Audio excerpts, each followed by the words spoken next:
মাথাভাঙ্গা ভৈরব উচ্চ বিদ্যালয় কর্তৃক আয়োজিত আজকের এই 26শে মার্চ মহান স্বাধীনতা দিবস উদযাপন উপলক্ষে আয়োজিত অনুষ্ঠানের সম্মানিত প্রধান অতিথি আমাদের এই মাথাভাঙ্গা ভৈরব উচ্চ বিদ্যালয়ের সম্মানিত প্রধান শিক্ষক জনাব মোহাম্মদ শাহজালাল স্যার এবং আরো উপস্থিত রয়েছেন আজকের এই অনুষ্ঠানের সম্মানিত সিনিয়র শিক্ষক আমার শিক্ষক জনাব জসিমউদ্দিন স্যার, আরো উপস্থিত রয়েছেন অত্র বিদ্যালয়ের সিনিয়র শিক্ষক জনাব তোফাজ্জল হোসেন স্যার, আরো উপস্থিত রয়েছেন অত্র বিদ্যালয়ের সিনিয়র শিক্ষক জনাব আতিকুর রহমান ভূঁইয়া সহ আরো অন্যান্য শিক্ষকবৃন্দ, সকলকে জানাই আমার আন্তরিক সালাম। আসসালামু আলাইকুম ওয়া রাহমাতুল্লাহি ওয়া বারাকাতুহু।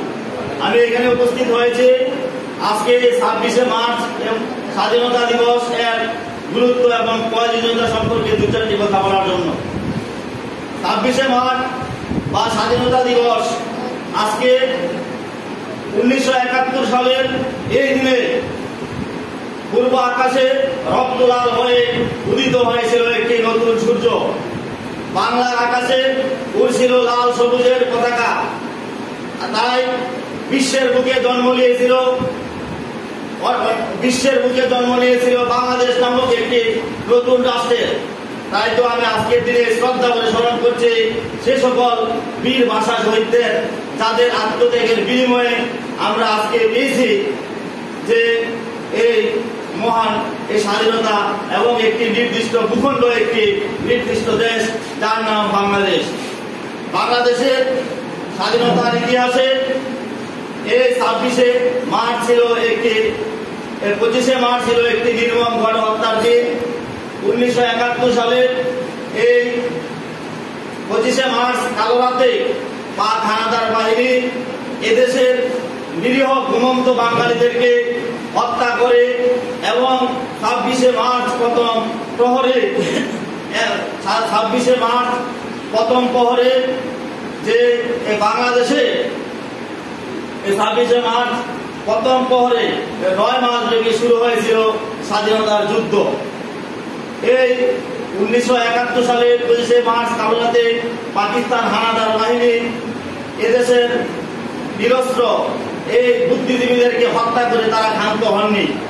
তারা এই ঢাকা বিশ্ববিদ্যালয়ের জগন্নাথ হল, ইকবাল হল, রোকেয়া হল এবং শিক্ষকদের বাসা, পিলখানার ইপিআর এবং এই ঢাকা রাজারবাগে অসংখ্য হত্যাযজ্ঞ চালিয়ে তারা এদেশের বীর সন্তানদেরকে হত্যা করে এবং তারা পাকিস্তান হানাদার বাহিনী ঢাকা বিশ্ববিদ্যালয়ের বিভিন্ন এলাকায় কবর করে শত লাশ মাটিতে চাপা দেয় এবং তারা অনেক লাশ বুড়িগঙ্গায় ভাসিয়ে দেয়।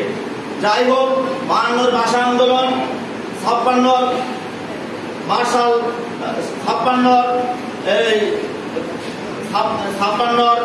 সংবিধান বিরোধী আন্দোলন, 54 মার্শাল ল বিরোধী আন্দোলন এবং 1966 সালের 6 দফা, 1969 সালের গণঅভ্যুত্থান, 70 সালে সাধারণ নির্বাচন এবং 1971 সালের 7ই মার্চের ঐতিহাসিক ভাষণের মধ্য দিয়ে শুরু হয় আমাদের এই মহান স্বাধীনতার আন্দোলন। দীর্ঘ 9 মাস রক্তবয়ী যুদ্ধের পর 30 লাখ শহীদের আত্মদান এবং 2 লাখ মা বোনের আত্মসংগম এর বিনিময়ে এবং বিপুল ক্ষয়ক্ষতির মধ্য দিয়ে অর্জিত হয় আমাদের এই মহান বিজয়। এই বিশ্বের মানচিত্রে অভ্যুদয় ঘটে স্বাধীন বাংলাদেশের। যাই হোক, আমি আমার বক্তব্য সামনে দীর্ঘায়িত না করে সকলের সুস্বাস্থ্য এবং দীর্ঘায়ু কামনা করে আমি আমার এবং আজকের এই মহান স্বাধীনতা দিবসের রক্তিম শুভেচ্ছা জানিয়ে আমি আমার সংক্ষিপ্ত বক্তব্য এখানে সমাপ্ত করলাম। আল্লাহ হাফেজ। বন্ধ করে দিব।